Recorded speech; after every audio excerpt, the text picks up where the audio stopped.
Con más de 120 obras literarias, es uno de los autores contemporáneos más populares de España. Entre sus obras más reconocidas se encuentran La mandrágora de las 12 lunas, El último tren a Zúrich, El legado del cristianismo en la cultura occidental, El pecado de Sodoma, entre otros, algunos de los cuales se estarán vendiendo aquí esta noche. Sus obras han sido traducidas a más de 9 idiomas. Actualmente reside en los Estados Unidos, donde es miembro de la Real Academia de la Lengua Española. Escribe en columnas de varios periódicos prestigiosos. Ha sido director de varios programas exitosos de radio y televisión.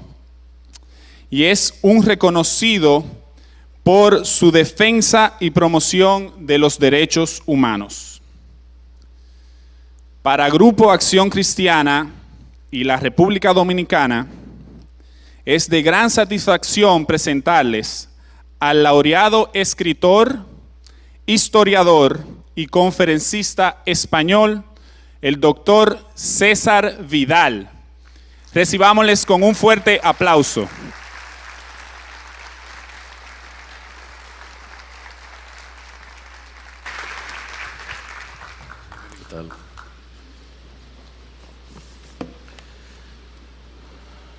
Bueno, despiste típico mío, estaba pensando en cómo iba a hablar sin micrófono y resulta que llevo el micrófono puesto, pero teniendo en cuenta que prácticamente llevo hablando desde las 6 de la mañana de manera casi ininterrumpida, imagino que ustedes serán indulgentes y comprensivos con mis errores. La semana pasada me encontraba en la ciudad de Buenos Aires, estaba dictando algunas conferencias y de pronto me llegó una información relacionada con un eurodiputado británico cuyo nombre es Nigel Farage, que se estaba quejando de la intervención de instancias extranjeras en la política de países de la Unión Europea. Él decía que podía entender que no se hablara nada más que de la manera que Rusia supuestamente quería intervenir en los países de la Unión Europea, pero le parecía absolutamente escandaloso que, por ejemplo, nadie hablara de la forma en que, por ejemplo, las fundaciones del multimillonario norteamericano George Soros intervenían en las legislaciones de la Unión Europea. Nigel Farage sabía lo que decía. Apenas medio año antes, en uno de mis programas de radio, yo había mencionado cómo una de las fundaciones de George Soros se jactaba de tener el apoyo de nada más y nada menos que la tercera parte de los diputados del Parlamento Europeo para su agenda política. Esos diputados iban desde la extrema izquierda hasta la extrema derecha, pasaban por los partidos clásicos de izquierdas y derechas e incluso incluían partidos independentistas como por ejemplo los partidos nacionalistas vascos y catalanes en España. Sin diferencia ideológica, al menos una tercera parte de los eurodiputados apoyaban la agenda de Soros. Curiosamente, de esa tercera parte de los eurodiputados entraban en la agenda de Soros porque apoyaban dos cuestiones muy concretas. La primera era la inmigración indiscriminada dentro de las fronteras europeas. Eran eurodiputados que consideraban que no había que controlar las fronteras, que no había que frenar la entrada masiva de musulmanes en el territorio de la Unión Europea, sino que había que mantener una política de puertas abiertas. El otro tema, y era muy importante, era la ideología de género. Y como muy bien decía Farage, ¿por qué estamos hablando de la supuesta influencia rusa en la Unión Europea, que está por demostrar, cuando está más que demostrado que hay organizaciones privadas que marcan la agenda de las legislaciones de la Unión Europea, que controlan dentro de esa agenda a no menos de la tercera parte de los eurodiputados y además lo hacen con unos intentos ideológicos destructivos, como es la falta de control en las fronteras, como es también el hecho de la ideología de género. Me voy a detener esta noche en la ideología de género, porque la ideología de género es un plan absolutamente ambicioso para cambiar el género humano de una manera que ni siquiera los grandes estados totalitarios del siglo XX soñaron en cambiarlo. Hitler podía pensar en una Europa que estuviera libre de judíos y en el avance de lo que era el espacio vital del Imperio alemán, pero no pensó en cambiar la naturaleza humana, no se le ocurría que eso fuera posible. Stalin pudo pensar, por supuesto, en un gobierno mundial comunista, en una sociedad distinta, en la dictadura del proletariado, pero desde luego no se le pasó por la cabeza que pudiera haber un cambio de la naturaleza humana. La ideología de género está convencida de que va a cambiar totalmente la naturaleza humana que conocemos. Y es así porque piensa que somos hombres y mujeres no de manera natural, sino como construcciones de la sociedad. En el Manifiesto de la Contrasexualidad, uno de los textos canónicos de la ideología de género, se afirma de la siguiente manera: los hombres y las mujeres son construcciones del sistema heterosexual de producción y reproducción que autoriza el sometimiento de las mujeres como fuerza de trabajo sexual y como medio de reproducción. La contrasexualidad apunta a sustituir ese contrato social que denominamos naturaleza por un contrato contrasexual. En este nuevo contrato, los cuerpos no se reconocen como hombres y mujeres, sino como cuerpos hablantes. En otras palabras, no existe una cosa que se llama naturaleza y que señala claramente que somos hombres y mujeres, incluso a simple vista, sino que por el contrario eso procede de un supuesto contrato social que se produjo no sabemos en qué momento de la historia y que decidió que había hombres y mujeres y que además las mujeres iban a ser las que iban a tener hijos. ¿Cuándo sucedió eso en la historia? Por supuesto, nadie lo puede responder, porque jamás, en ningún momento de la historia humana, el género humano se reunió para decidir que una mitad eran hombres, otra mitad eran mujeres, y además la mitad que eran mujeres iban a parir. Es algo que no se produjo. Pero la visión de la ideología de género es esa, no solo eso.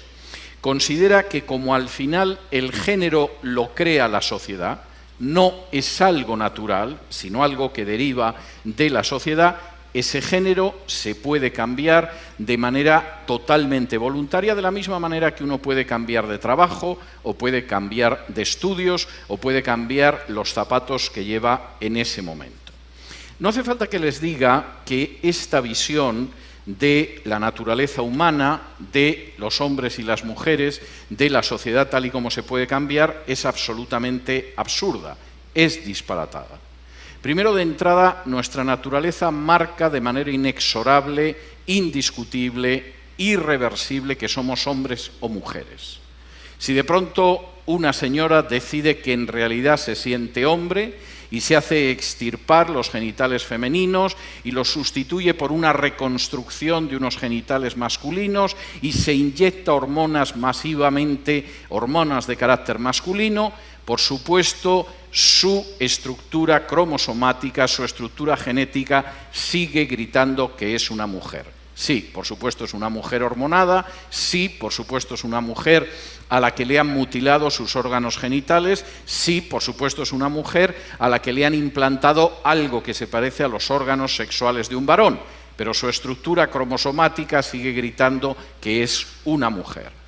Si un hombre en un momento determinado decide que no, que en realidad no es un hombre, sino que es una mujer, y se inyecta masivamente hormonas femeninas y se hace extirpar sus genitales masculinos y le reconstruyen algo que se parece a los genitales femeninos, de todas formas su código genético, su composición cromosomática sigue gritando que es un hombre, por supuesto, con toneladas quizá de hormonas femeninas, con unos órganos genitales masculinos extirpados y, por supuesto, con unos órganos que parece ser que son como los femeninos.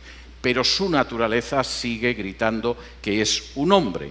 Y el hecho de cómo nos sentimos es algo que no cambia en absoluto la realidad de las cosas. Hace apenas unos meses, una señora en España decidió llevar a los tribunales su causa porque estaba totalmente convencida de que era la hija del genial pintor español Salvador Dalí. Tenía una convicción absoluta llegó hasta los tribunales, exigió ser reconocida como hija de Dalí y, por supuesto, recibir la parte que le correspondiera de la herencia. Es posible que fuera sincera y que creyera que era la hija de Dalí y que se acostara todas las noches sintiendo que era la hija de Dalí. Su biología decía lo contrario.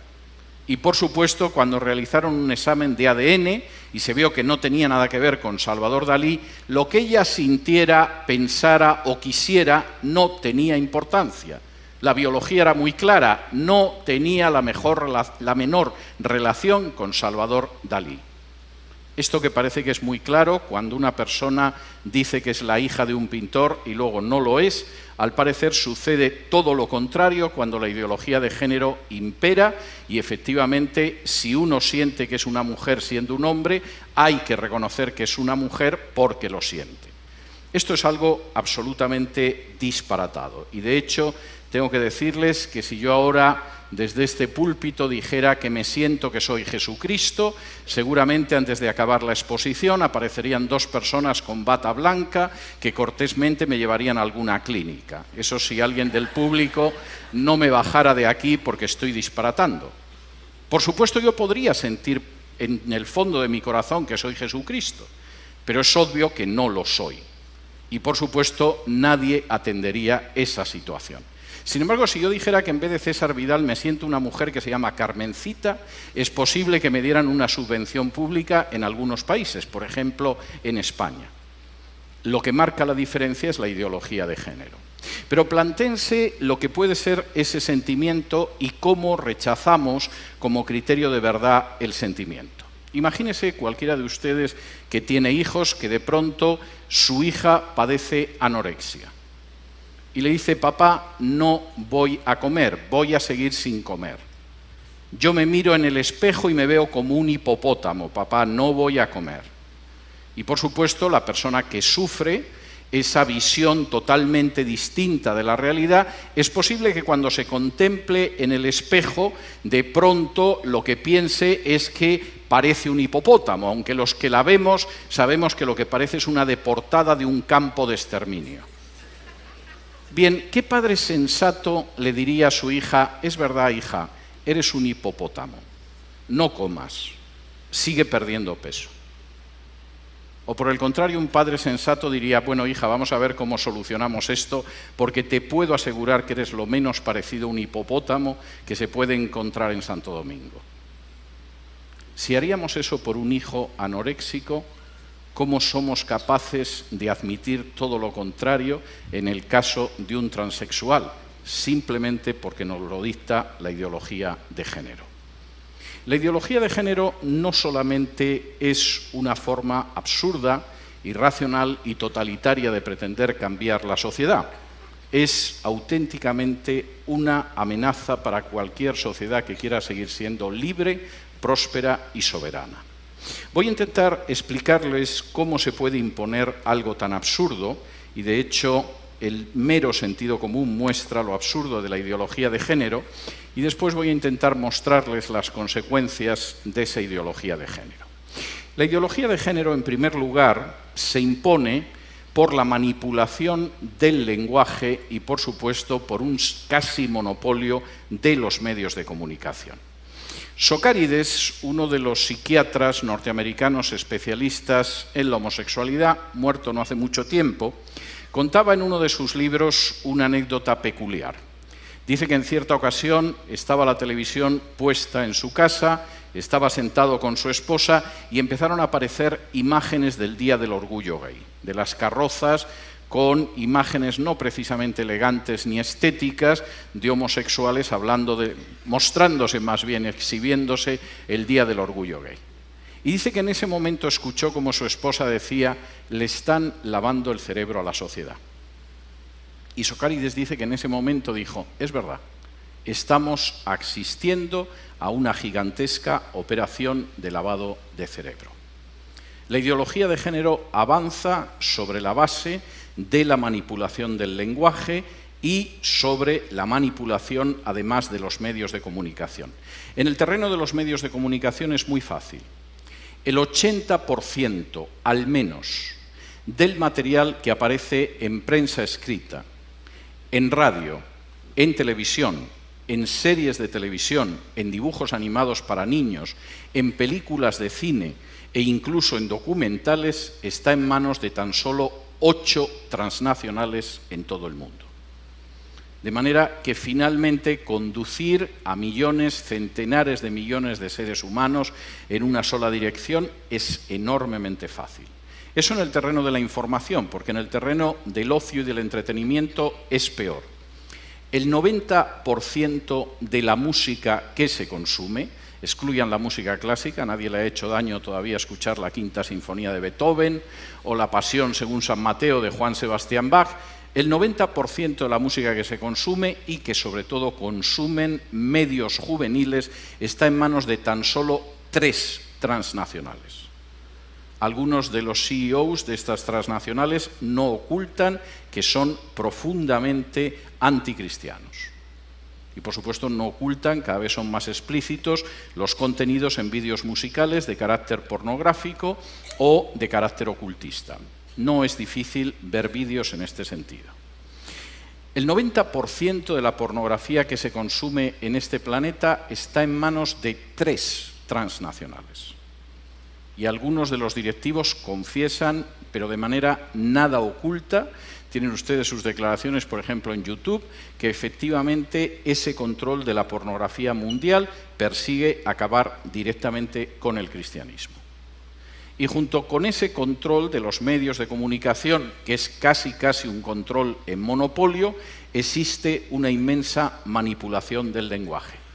Por ejemplo, si usted es una persona que cree en la familia natural y que es opuesta al matrimonio entre personas del mismo sexo, usted es un homófobo. De manera que ya le hemos colgado exactamente el cartel negativo. Cállate, que eres un homófobo. Si por supuesto no acepta usted el argumento de que si 2 personas se quieren basta para casarse, seguramente es un homófobo y Dios sabe qué otro tipo de horror. Cuando la realidad es que nadie cree que el hecho de que 2 personas se quieran es suficiente base para casarse. Nos horroriza la idea de que una niña de 12 años se case con un hombre de 40 aunque se quieran. Nuestra sociedad todavía considera que es inaceptable que un padre se case con una hija o una madre con un hijo aunque se quieran. Y todavía nuestra sociedad no puede aceptar la idea de que 2 hermanos se casen aunque se quieran. De modo que el argumento de si se quieren, evidentemente, tenemos que legalizarlo como matrimonio, no se sostiene en absoluto. Y esa manipulación del lenguaje, por cierto, en algunos casos resulta sarcásticamente cruel. Por ejemplo, la expresión salud sexual y reproductiva evidentemente suena bien. Todos quisiéramos que la gente tuviera una vida saludable desde una perspectiva sexual y reproductiva. El problema es que es apenas una hoja de parra para cubrir el aborto. ¿Qué ha significado, por ejemplo, en mi país de origen, en España, el que se aprobara esa ley de salud sexual y reproductiva? En el año 1986, cuando se aprobó, en España hubo 411 abortos. En todo el año, 411 abortos. Al año siguiente de la aprobación de la ley, en 1987, hubo 16.206 abortos. La cifra se disparó. Oigan, no crean que era tan mala cifra. 16.206. Desde hace más de una década en España se practica en torno a 100.000 abortos al año. Algunos años llegamos a 106.000, otros años nos quedamos en 97.000, pero de término medio tenemos 100.000 abortos al año. ¿Salud sexual y reproductiva? ¿No será la del millón de vidas que se han exterminado en España desde la aprobación de la Ley de Salud Sexual y Reproductiva? Y por supuesto, ese millón de muertos no va a recibir en absoluto voz en ningún sitio. Son una consecuencia directa de la ideología de género. No crean, en algunos países la cifra es peor. En Estados Unidos, desde la legalización del aborto, el número de fetos que han encontrado la muerte supera en 10 veces el Holocausto judío durante la Segunda Guerra Mundial. el número de negros exterminados mediante el aborto en Estados Unidos supera también el número de millones de judíos exterminados durante el nazismo. A esto se le llama salud sexual y reproductiva. Segundo, la ideología de género no solamente avanza a través de la manipulación grosera del lenguaje y de los medios de comunicación, sino también a través del sistema educativo. Ignoro si la gente que impulsa la ideología de género acudió a algún colegio jesuita y aprendió esa máxima de la Compañía de Jesús, de que si me dais a un niño los 7 primeros años de su vida siempre va a estar en mis manos. Pero sea así o no, evidentemente la ideología de género empieza desde la infancia más temprana. En España, desde el año 2006, está en vigor una asignatura que recibe el nombre de Educación para la Ciudadanía, una nueva manipulación del lenguaje. A todos nos gustaría que educaran como buenos ciudadanos a nuestros hijos. Nos gustaría que conocieran la Constitución, los pactos universales de derechos humanos, la Declaración Universal de Derechos Humanos, la Carta de las Naciones Unidas, etcétera, etcétera, etcétera. La educación para la ciudadanía no tiene nada que ver con eso. Es un simple canal de adoctrinamiento para los niños en la ideología de género. De hecho, en el caso de España, desde los 2 años se enseña a los niños la ideología de género, desde el jardín de infancia.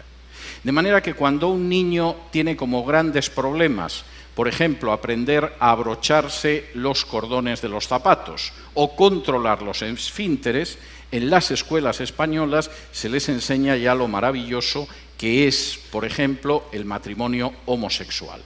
Y, por supuesto, en los libros de texto, desde la infancia, se les muestra que hay formas de vida sexual en la naturaleza que no son heterosexuales y que, por lo tanto, demuestran hasta qué punto el hecho de mantener relaciones que no son heterosexuales es totalmente natural.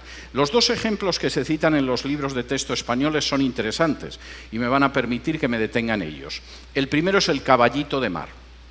Bueno, cualquiera que vea un caballito de mar y a un señor es que no encuentra la diferencia.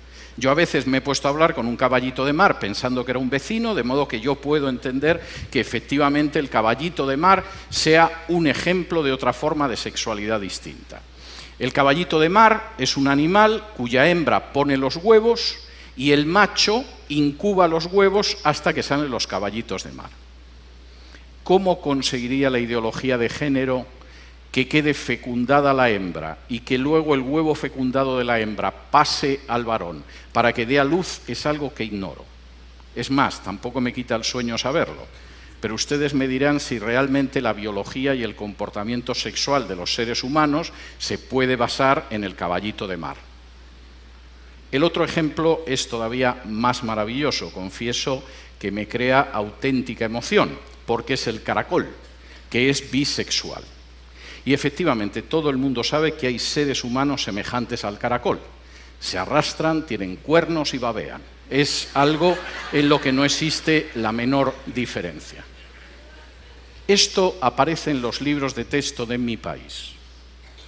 La sociedad heterosexual es absurda, procede de un pacto heteropatriarcal en el pasado que no aparece en ningún sitio y en realidad la prueba de que hay otras formas de sexualidad es la bisexualidad del caracol o el caballito de mar, que resulta que cubre los huevos que ha puesto la hembra. En términos de campañas educativas esto es tremendo. Por ejemplo, en mi país, hace cosa de poco más de un año, en algunas regiones de España, por supuesto con dinero de los ciudadanos, se llevó a cabo una campaña pública que sobre todo cubría anuncios en estaciones de autobús y de metro, donde se veía a 2 niños y 2 niñas. Una niña tenía pene, otra niña tenía vagina, un niño tenía pene, otro tenía vagina, para que supiéramos cuál era el niño con vagina, llevaba el pelito corto, y lógicamente la niña con pene pues llevaba el pelo largo, con lo cual pues se suponía que nos enterábamos, y el lema del anuncio es: hay niños con pene y niñas con vagina, hay niños con vagina y niñas con pene, como nadie sabe hasta ahora, dicho sea de paso. La respuesta de esto vino por parte de una ONG, que además es provida, que decidió sacar un autobús a la calle en el que ponía los niños tienen pene, las niñas tienen vagina, que no te engañen. Que tenga que salir un autobús a la calle para decir que los niños tienen pene y las niñas tienen vagina, deja bastante de manifiesto hasta qué punto está enloqueciendo la sociedad de mi país de origen. Por supuesto, los defensores de la ideología de género cayeron sobre el pobre autobús. La alcaldesa de Madrid lo confiscó, iniciaron acciones penales contra la gente de esta organización, los acusaron de homófobos, a gente que estaba diciendo que los niños tienen pene y las niñas vagina. Eso es la ideología de género. En otras ocasiones, dentro del sistema educativo, se lleva a cabo iniciativas como la de la Universidad de Granada, en España, para buscar un calendario que no sea sexista, un calendario que efectivamente encarne las virtudes de la ideología de género. El calendario es magnífico, también pagado con dinero del contribuyente, porque los meses del año son enero, febrero, marzo, abril, mayo, junio, julio, agosto, septiembre, hasta llegar a diciembre. Esto, si lo pagara alguien de su bolsillo, y en fin, alguien que tiene este tipo de aficiones, como hay quien se dedica a otras cosas y, por ejemplo, piensa que la Tierra es plana, seguramente no sería tan grave. Esto se paga con dinero del contribuyente. Les voy a advertir algo más. Si la ideología de género se implanta en este país, les van a vaciar los bolsillos para mantener a legiones de parásitos que hacen de la ideología de género su medio de vida y que se dedican a diseñar calendarios supuestamente no sexistas, porque el mes de mayo se ha convertido en maya, o que les van a decir que ahora resulta que los niños tienen vagina y hay niñas que tienen pene. Si mi abuela escuchara esto. No solamente la ideología de género avanza a través de la manipulación del lenguaje, a través de los medios de comunicación o a través de la educación, avanza mediante cambios legislativos. Los cambios legislativos son cambios extraordinariamente dañinos y permítanme que les mencione algunos de estos cambios. Uno de ellos, por supuesto, es el matrimonio homosexual, el matrimonio entre personas del mismo sexo. El matrimonio homosexual hace 15 años no se le pasaba a nadie por la cabeza, ni siquiera a la gente que pudiera tener una ideología más situada hacia la izquierda. Es más, muchos pensaban que los homosexuales eran envidiables porque era gente que vivía uniones libres y sin compromiso. Ahora resulta que se quieren casar. Es algo verdaderamente notable dentro de la ideología de género. Esta situación ha cambiado en un tiempo muy breve. En el año 2000, el único país donde había matrimonios homosexuales era Holanda, pequeño país del norte de Europa, por cierto, a punto de desaparecer en la próxima década. Pero como los holandeses son gente peculiar, es decir, también tienen algunas calles donde la gente se puede drogar de manera que nadie les molesta, y hay barrios donde las prostitutas están alineadas en escaparates y uno ve a la prostituta, la cama y decide si entra ahí o no. Bueno, pues los holandeses son gente peculiar y el que de pronto decidieran que se podían casar personas del mismo sexo no tuvo ninguna influencia.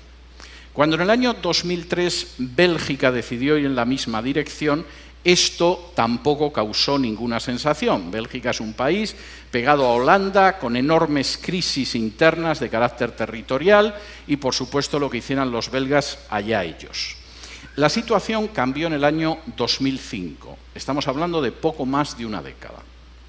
Y cambió en el año 2005 por dos sucesos que se produjeron de manera simultánea en dos países que se suponía que iban a tener una repercusión internacional. El primero fue Estados Unidos. En el estado de Massachusetts se produjo la aprobación del matrimonio homosexual. Y la idea era que si el estado de Massachusetts lo había aprobado, más tarde o más temprano toda la Unión lo aprobaría. Por cierto, tengo que decir que durante los años siguientes, en un referéndum tras otro se presentó la idea del matrimonio homosexual y no ganó en un solo estado, ni siquiera en la muy liberal y demócrata California. Hubo que recurrir a una argucia dentro del Tribunal Supremo para que finalmente hace unos meses el Tribunal Supremo de Estados Unidos autorizara el matrimonio homosexual, porque cada vez que votó el pueblo norteamericano en distintos referéndums, en distintos estados, votó en contra de manera masiva. El otro país fue España. España tiene una importancia pequeña en el ámbito internacional, pero sí es verdad que tiene mucha influencia en las legislaciones de Hispanoamérica. Y la idea era que si Estados Unidos finalmente iba a poder extender esa influencia, en el caso de España, más tarde o más temprano, toda Hispanoamérica seguiría el mismo camino. Y por cierto, no se equivocaron. En 2010, Argentina legalizó los matrimonios homosexuales, en 2013 lo hizo el Uruguay, en 2016 Colombia. El matrimonio homosexual ha quebrado milenios de la visión del matrimonio de toda la humanidad a lo largo de distintas culturas. Y créanme, esto es solo el principio. Si efectivamente un matrimonio que al menos en Occidente es monógamo y heterosexual se quiebra por el lado heterosexual, se va a quebrar por otros lados, incluido el monógamo. No crean que exagero. El mismo día que en España se aprobó el matrimonio homosexual, las comunidades islámicas pidieron la legalización del matrimonio polígamo y no les faltaba razón. Si hemos roto la institución matrimonial por el lado heterosexual, ¿por qué la vamos a mantener por el lado monógamo? La podemos romper exactamente igual, no estaban pidiendo imposibles. En segundo lugar, la ideología de género no solo ha alterado la visión de la familia, sino que va a triturar el principio de igualdad ante la ley. Posiblemente pocas conquistas de la humanidad han sido más importantes que el principio de igualdad ante la ley. A partir de la Revolución Norteamericana de 1776 y de la Declaración de Derechos del Hombre y del Ciudadano de 1789, en Francia todos somos iguales ante la ley. Podemos mirarnos y ver que unos somos más altos, más bajos, más gordos, más flacos, hombres, mujeres, ricos, pobres, pero se ha consagrado el principio de igualdad ante la ley. Ante la ley todos somos iguales, hasta la ideología de género. La ideología de género ha vuelto a introducir en nuestras legislaciones el final de la igualdad ante la ley. Y lo está haciendo a través de lo que se denominan leyes de violencia de género o leyes de no violencia contra la mujer. ¿Cómo se ha traducido esto, por ejemplo, en la legislación de mi país? Pues se castiga el doble al hombre que a la mujer en el caso de actos de violencia.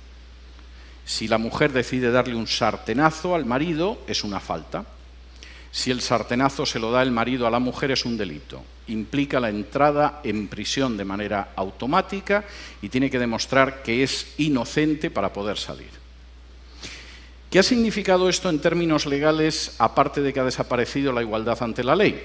Bueno, pues ha significado que el 80% de las denuncias, según las propias juezas españolas, son falsas.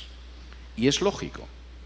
Si yo estoy en una situación de separación o divorcio y sé que una denuncia falsa no va a ser discutida ante el juez y que mi marido va a ir a prisión y que voy a recibir una ayuda social como mujer maltratada y que además voy a tener un mejor resultado del pleito de divorcio y me van a dar la custodia de los hijos, con un hombre que ya me llevo mal, ¿por qué voy a decir la verdad? 80% de denuncias falsas. ¿Ha disminuido la violencia? Pues no, no ha disminuido. De hecho, ha aumentado.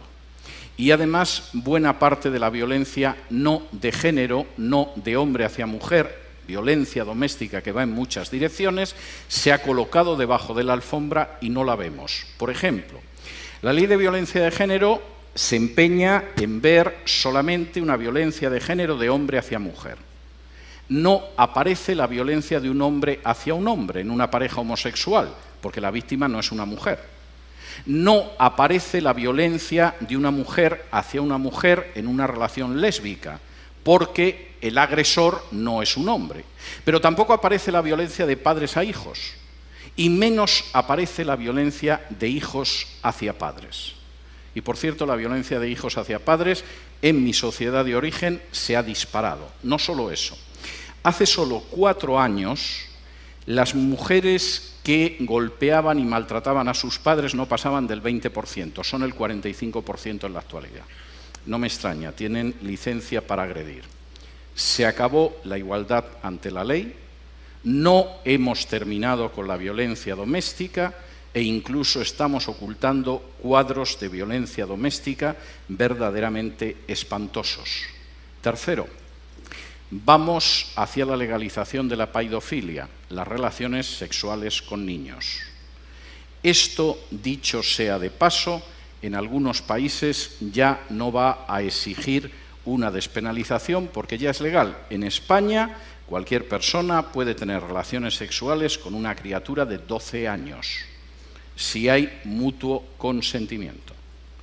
De manera que a partir de ahí saquen ustedes sus conclusiones. En algún momento la cosa va a ir a peor, pero dicho sea de paso, algunos de los grandes defensores de la violencia de género son precisamente personas que defienden las relaciones de paidofilia con niños. Y cuarto y último aspecto en el que la ideología de género se está imponiendo a través de la ley y es verdaderamente pasmoso y aterrador. La ley es contra discriminación por razón de género. Todos estamos en contra de la discriminación por razón de género. Si yo me entero de que una vecina mía que es lesbiana ha sido expulsada de su trabajo de cajera en un banco porque es lesbiana, voy a ser la primera persona que la defienda. Me trae sin cuidado si es lesbiana o no. La cuestión es ver si su trabajo en el banco lo realiza de una manera correcta o no, y es intolerable que una persona pierda su puesto de trabajo por el color de su piel, por su posición social, por su religión o por su orientación sexual. Eso es una cosa. Otra cosa muy distinta son las leyes de defensa contra la discriminación de género. En España, esas leyes existen en 14 de las 17 comunidades autónomas y prevén que una persona que no se someta al dogma de la ideología de género, por ejemplo, una persona que trabaja en un centro educativo, primero es amonestada, después pierde el trabajo, puede ser multada hasta con 120.000 euros e incluso sufrir una pena de 2 años de prisión. De manera que la supuesta lucha contra la discriminación por razón de género no es nada más que una nueva inquisición de la ideología de género, en la cual más vale que la gente se vaya arrodillando ya, porque si existe la menor sospecha de que disienten de la ideología de género, se niegan a enseñarla a sus alumnos o no se someten a ella, pueden terminar en prisión. Conozco al menos 2 docentes en España que han perdido su puesto de trabajo. Uno es un director de un centro, el otro es una catedrática de un centro. Su único delito fue negarse a enseñar la ideología de género a sus alumnos. Esa situación la van a tener aquí mañana si se aprueba una ley de supuesta defensa frente a la discriminación de la ideología de género. Cuarta manera en que la ideología de género avanza, la infiltración del cristianismo. La ideología de género tiene muy claro, como tiene muy claro la agenda globalista que hay detrás de la ideología de género, que al final la única cosmovisión que se va a oponer en Occidente a la ideología de género es el cristianismo. Y por lo tanto hay que infiltrarlo, desarticularlo y rendirlo. Y no crean que estoy exagerando. Permítanme que cite algunos aspectos. Por ejemplo, ya existen las Biblias gays o inclusivas. Vayan ustedes a Amazon, alguna es hasta muy bonita porque tiene el arco iris en la portada, y el arco iris, que es la señal del pacto entre Dios y Noé, hemos dejado que nos lo robe la ideología de género. De la misma manera que nos están robando el sistema educativo, que nos están robando, por supuesto, las instituciones y que van a robarnos la libertad y las familias. De momento, además, se han llevado el arco iris. Existen esas Biblias, son unas Biblias extraordinarias, porque resulta que cuando aparece en la Biblia textos donde se habla en contra de las prácticas homosexuales, la nota a pie de página te aclara que el texto dice exactamente lo contrario de lo que dice el texto. Es verdaderamente notable. En otros casos, y esto todavía es más peligroso, existe una articulación de una teología gay. Incluso en Estados Unidos tiene un nombre, que es el de Queer Theology. La traducción en español es muy fuerte, en inglés han conseguido acostumbrarse a ella. Vamos a traducirla como teología homosexual, pero el término en inglés es bastante más fuerte. Y la queer theology se ha convertido en una forma de teología. Si van ustedes, por ejemplo, al buscador de Amazon en Estados Unidos y ponen queer theology, se van a quedar sorprendidos de los centenares de obras de teología, de ideología de género que ya existen. Es común en la queer theology afirmar que Jesús era homosexual. Hay un libro de uno de estos teólogos, de Hugh William Montefiore, diciendo que Jesús era homosexual. Es común decir que la Biblia está llena de historias de amor homosexual maravillosas. No las hemos encontrado en 2000 años, pero esta gente se ha ocupado de enseñárnosla. Y de hecho hay una teóloga lesbiana muerta hace poco que se llama Marcella Althaus Reed, que sostiene esto. Y hay libros que son comentarios a todo el Nuevo Testamento, mostrándonos cómo el Nuevo Testamento en realidad es una defensa de las relaciones homosexuales y no nos habíamos enterado hasta ahora. En este libro que tengo aquí, publicado en español, previamente en inglés, un libro cuyo autor se llama Thomas D. Hanks y que se titula El Evangelio Subversivo, tiene además un subtítulo muy bonito, porque dice Buenas nuevas para pobres, marginados y oprimidos. ¿Quién no querría que los pobres, los marginados y oprimidos tengan buenas nuevas? ¿Quién no quiere en realidad una buena salud sexual y reproductiva? El texto del Nuevo Testamento es pervertido una vez tras otra. Por ejemplo, en el comentario de Mateo, cuando un centurión se acerca a Jesús y ese centurión le pide que cure a su criado, y Jesús cura al criado del centurión, nos enteramos de que en realidad el centurión era el amante del esclavo. Nunca lo habíamos descubierto leyendo los evangelios, pero gracias a libros como los del señor Hanks, de pronto lo comprendemos. Y entonces leemos cosas así. Tales oficiales militares romanos, habiendo escogido una profesión en el extranjero que los obligaba a dejar a sus esposas en Italia, una coyuntura conveniente para los que de todos modos no querían una esposa, comúnmente tomaban a un joven esclavo masculino como amante. Esto es una idiotez. ¿Ustedes se imaginan realmente que los marineros de los que se dice que tienen un amor en cada puerto, como tenían que dejar a la esposa en un lugar y luego se iban a navegar, estaban deseando llegar a un puerto para liarse con un jovencito? Bueno, pues gracias a estos teólogos ya sabemos que sí, que los oficiales romanos en realidad huían del matrimonio y lo primero que hacían en el lugar de destino era buscarse a un jovencito. Y, por supuesto, el muchacho esclavo del centurión se refería al amado en una relación pederasta en la cultura greco-romana militar. El texto sigue adelante pervirtiendo el relato de los evangelios y dice: al bendecir la relación del centurión de Cafarnaún con su amado esclavo, donde Jesús se mofó de los prejuicios comunes de sus compatriotas xenofóbicos y homofóbicos. Nunca lo hubiéramos pensado. He leído el pasaje de la sanación del criado del centurión no sé cuántas veces. Jamás se me hubiera ocurrido que el criado estaba liado con el centurión y que cuando Jesús curó a distancia al criado, en realidad estaba bendiciendo una relación homosexual. Seguramente tengo una especial miopía a la hora de leer los evangelios. El autor es maravilloso, por ejemplo, cuando analiza el hecho de que José, en un momento determinado, recogió a María, que estaba encinta del Espíritu Santo de Jesús. Fíjense la interpretación de la acción de José. José es un modelo para personas queer que subvierten las normas de la sociedad al unirse sin respaldo legal, procrear hijos de maneras no tradicionales y formar nuevos tipos de familias. Y se queda, por supuesto, tan fresco después de escribir esto. No crean, la cosa es peor, no les voy a leer todo, pero hay algunas de las afirmaciones que no tienen desperdicio. Por ejemplo, al llegar al Evangelio de Juan, fíjense en esta apreciación abiertamente blasfema acerca de la figura de Jesús, hablando del discípulo amado. El texto puntualiza que ese amor especial, el de Jesús hacia el discípulo amado, consistía en la cercanía física y la intimidad corporal. Es decir, ser el discípulo amado por Jesús con un amor diferente era experimentar intimidad física como hábito común.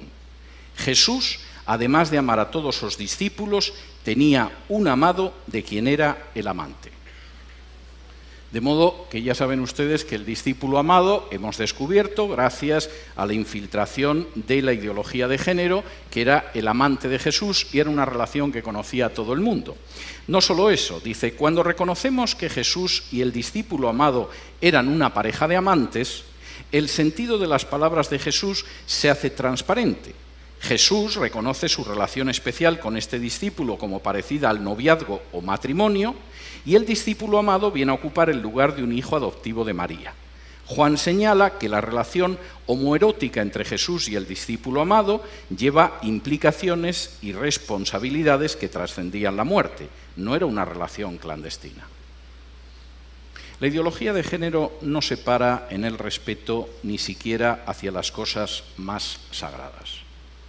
Y si tiene que arrastrar por el fango a la propia figura de Jesús, sosteniendo que el discípulo amado era simplemente un novio o un amante y que además la relación la conocía todo el mundo, lo hace sin ningún cargo de conciencia. Por cierto, el libro está publicado por una editorial que es CLIE, a la que yo siempre he conocido publicando libros de carácter más o menos sensato en términos teológicos, pero que parece ser que ha decidido que el mercado de la teología queer es un mercado aceptable.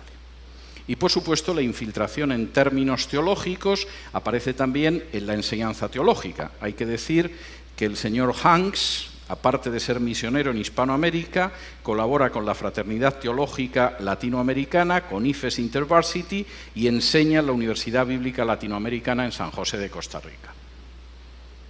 Lo cual es algo como para sentirse contento, porque también esto entra dentro de las entidades interconfesionales, donde hay denominaciones que deciden casar a parejas homosexuales y que, por supuesto, si alguien cuestiona esa conducta, se va a encontrar con el hecho de que como mínimo lo van a tachar de fanático religioso, lo van a tachar de homófobo y a lo mejor hasta de supremacista blanco. ¿Qué es lo que pretende la ideología de género?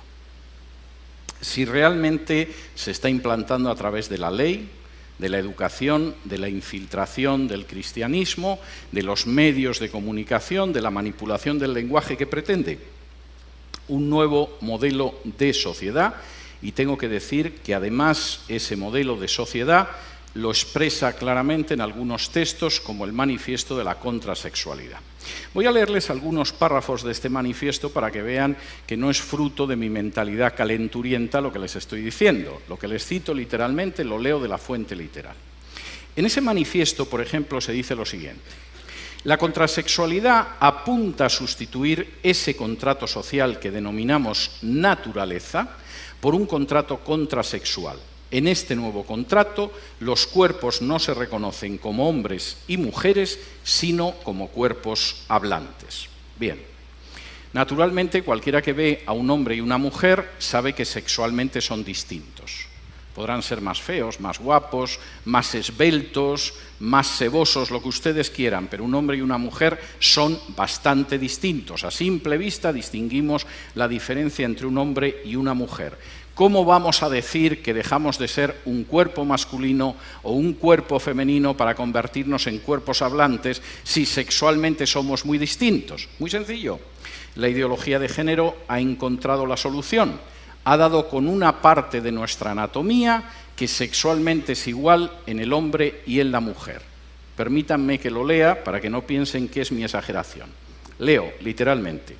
El ano es el espacio erógeno a potenciar, es el espacio neutro para todos los cuerpos hablantes y presenta tres características. Primera, el ano es el centro erógeno universal situado más allá de los límites anatómicos impuestos por la diferenciación sexual. Segundo, es una zona de pasividad privilegiada, un centro de excitación y placer que no figuraba en los puntos anatómicos placenteros.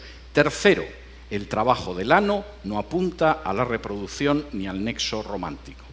No soy un especialista en anos, lo confieso, pero no me cuesta reconocer que seguramente el ano de un hombre y el de una mujer no deben de ser muy distintos, sobre todo teniendo en cuenta cuál es su función. Pero en cualquiera de los casos reconozcamos que esto no deja de ser un disparate y que cualquier persona que escribiera algo así, si no fuera un defensor de la ideología de género, pensaríamos que necesita un tratamiento especializado urgente. La ideología de género no solo va en esa dirección, tiene una serie de principios de la sociedad contrasexual. De nuevo, permítanme que les lea textualmente. La sociedad contrasexual demanda que se borren las denominaciones masculina y femenina correspondientes a las categorías biológicas del carné de identidad. Tras la abolición del sistema de reproducción heterocentrada, la sociedad contrasexual impone abolición del contrato matrimonial y todos los sucedáneos liberales como el contrato de parejas de hecho. Ya lo saben, el contrato matrimonial se acabó, hay que acabar con el matrimonio. Abolición de los sistemas de transmisión y el legado de los privilegios patrimoniales y económicos adquiridos por los cuerpos hablantes en el marco del sistema heterocentrado. Olvídense de dejar algo en herencia a sus hijos. Si no les han vaciado los bolsillos antes los recaudadores de impuestos, de todas formas olvídense, porque la cuestión va en el sentido de no poder transmitir el patrimonio en una relación heterocentrada. Universalización de las prácticas estigmatizadas como abyectas, resexualizar el ano, difundir, distribuir y poner en circulación los nuevos códigos díldicos, parodiar y simular nuevas formas orgásmicas no relacionadas con el romanticismo, pudiendo desvelar los beneficios de la violencia y el dolor, lo cual resulta escalofriante. Por si todo esto les parece poco, la sociedad contrasexual no conducirá jamás al acto de reproducción. Los métodos de contracepción y de interrupción del embarazo serán distribuidos por todas partes, siendo obligatorios para todo cuerpo hablante. Es decir, la contracepción obligatoria y el aborto obligatorio. La contrasexualidad denuncia, persigue y castiga las políticas psiquiátricas, médicas y jurídicas que impidan los cambios de sexo. Y la sociedad contrasexual demanda la abolición de la familia nuclear. El programa no tiene mucha discusión y ciertamente si sale adelante la sociedad que vamos a conocer va a ser una sociedad muy distinta. Y por supuesto ustedes tienen que preguntarse si esto es lo que quieren dejar a sus hijos. Si efectivamente el panorama con el que ustedes sueñan es un panorama en el que la familia desaparecerá porque se ha convertido en un enemigo a batir, en el que por supuesto dejaremos de ser hombres y mujeres y vamos a pasar a ser cuerpos hablantes, en el que ustedes no van a tener la menor posibilidad de educar a sus hijos ni criarlos porque no les van a dejar. El Estado se dedicará a adoctrinar a sus hijos de una manera total y en el que, por supuesto, la institución matrimonial y familiar, que es la base de la sociedad, va a desaparecer porque es un enemigo al que hay que exterminar.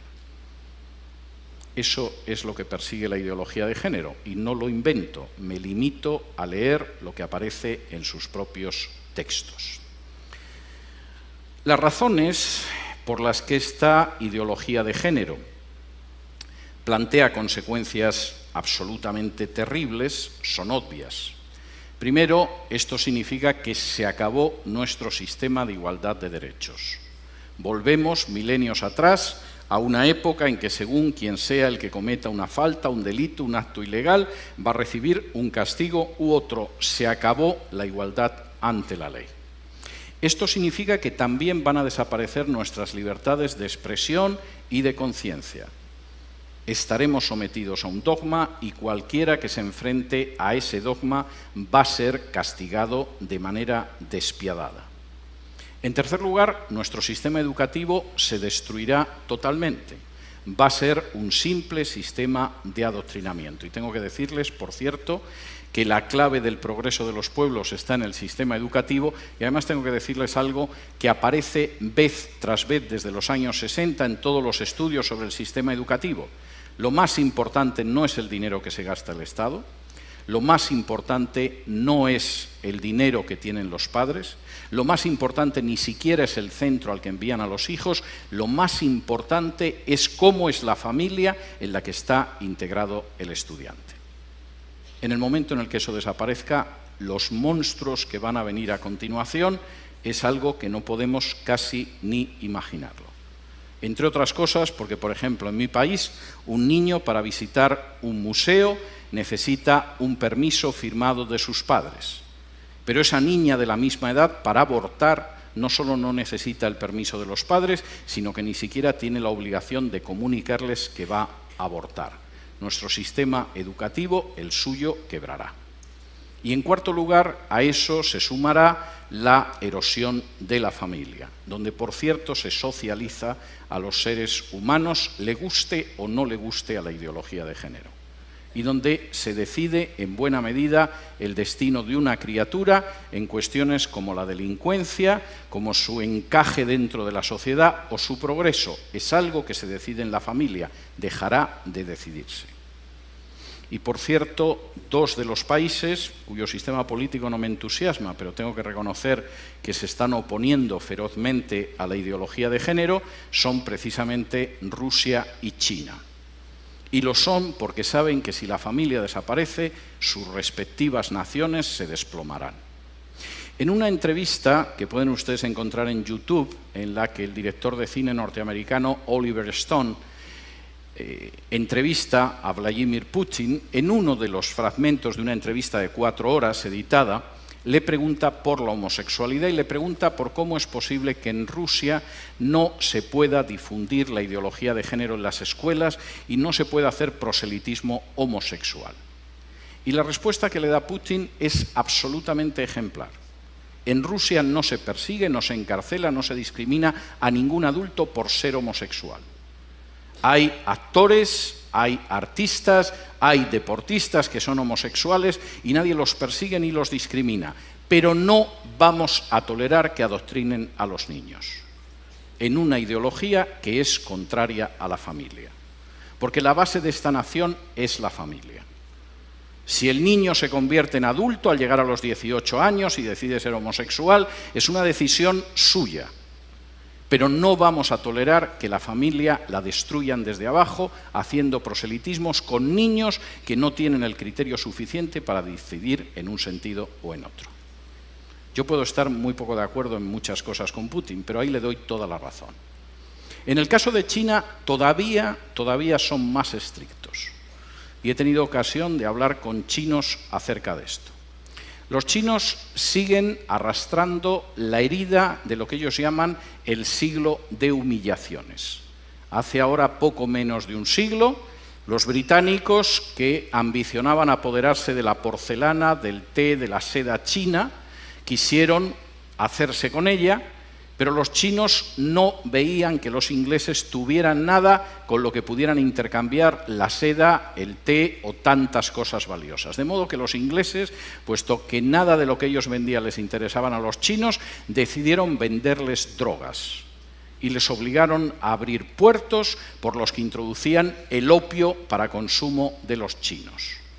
Los chinos se opusieron, la Marina británica era más poderosa, y después de perder 2 guerras no tuvieron más remedio que aceptar puertos extranjeros que introducían el veneno de la droga en China y que sumieron durante prácticamente un siglo a China en el mayor sometimiento y la mayor explotación a potencias extranjeras que había vivido en una historia milenaria.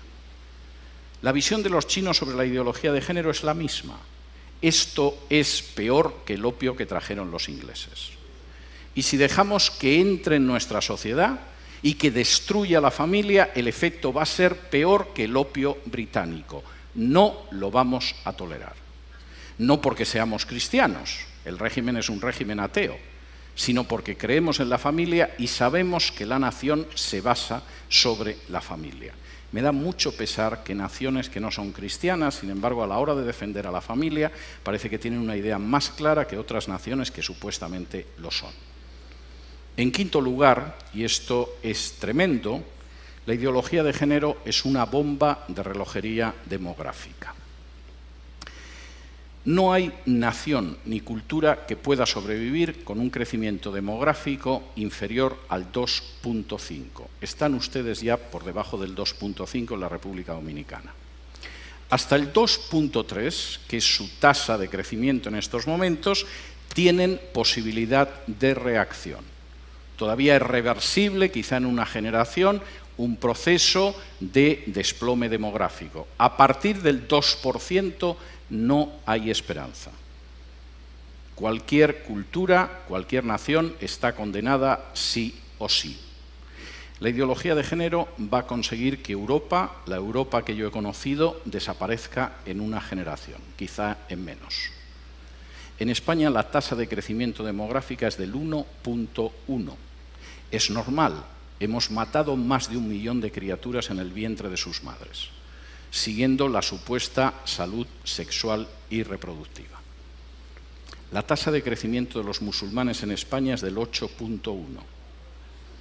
Como ven, el futuro que le espera a la cultura española y a la nación española no es ideal. Reduzcan ustedes su tasa de crecimiento. Bajen del 2.3 en el que están ahora a un punto de crecimiento demográfico donde se condenen a sí mismos como país y como cultura. Y después solo falta que puedan entrar en masa inmigrantes de otro país sin ningún tipo de control y la República Dominicana que ustedes conocen habrá desaparecido antes de un cuarto de siglo. Denle las gracias a la ideología de género en ese sentido. Finalmente, y esto me parece muy importante, la ideología de género es un ataque directo contra la soberanía nacional. Finalmente, no es algo que deciden los políticos de este país. Los políticos de este país, en muchos casos, ignoran qué es la ideología de género, como los políticos de otro país. En otras ocasiones solo piensan en su propia promoción personal. Un político sin apenas importancia puede acabar siendo ministra de la Mujer, o ministro o secretario general de políticas de igualdad o cosas de este tipo. Les han asegurado la vida para los próximos 30 o 40 años engañando a la población. El problema es que eso significa el final de su soberanía y de su independencia nacional. La ideología de género se está imponiendo en países donde para poder recibir ayuda de instituciones internacionales, préstamos, renovación de créditos, se exige y se presiona a esos países para que admitan en su derecho interno la ideología de género. Y he tenido la posibilidad de hablar con dirigentes de países de Hispanoamérica y no de Hispanoamérica que tenían que confesar las angustiosas presiones que habían recibido de organizaciones ligadas a Naciones Unidas o al Departamento de Estado de Estados Unidos para admitir la ideología de género en su seno o enfrentarse con una situación difícil desde una perspectiva económica. No existe ningún derecho que permita, legitime o tolere que una instancia exterior del tipo que sea imponga a una nación la ideología que tiene que tener.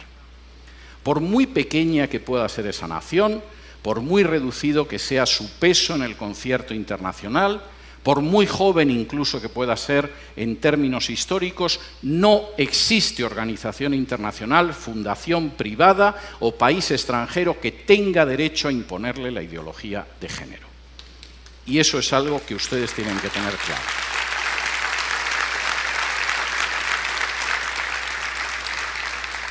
Y si me lo permiten, antes de pasar al terreno de las preguntas, quisiera realizar un paralelo a una situación esencial en la historia de Israel. Cuando de pronto, después de recibir las normas que podían permitir que Israel viviera como una nación ejemplar, como una luz para las naciones, como una verdaderamente nación próspera, Las palabras que aparecen en la Escritura es: delante de vosotros he colocado el camino de la vida y de la muerte.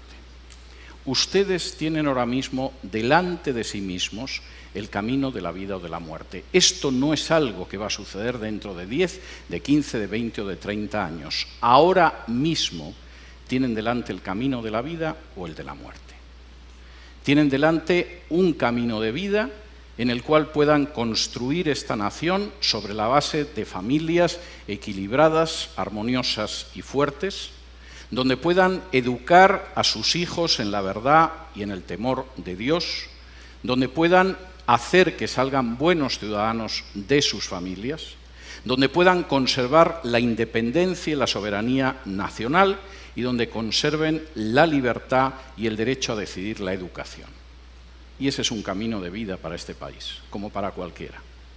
O tienen delante el camino de muerte, el camino en el que van a ver cómo su soberanía nacional desaparece, cómo se destruye la familia natural, cómo se acaba con el sistema educativo, cómo se levanta un sistema de mordaza totalitaria sobre los ciudadanos de este país, cómo se tritura el principio de igualdad bajo la ley, cómo su demografía desaparece y cómo al final se encuentran condenados como cultura o como nación.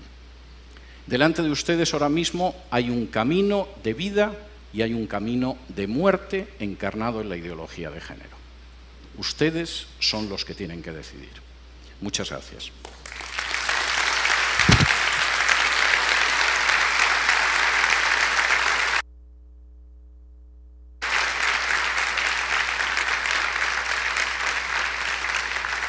Y creo que ahora tenemos un tiempo para preguntas. No sé exactamente cómo nos vamos a ubicar, pero no sé si tengo que bajar o alguien va a subir o...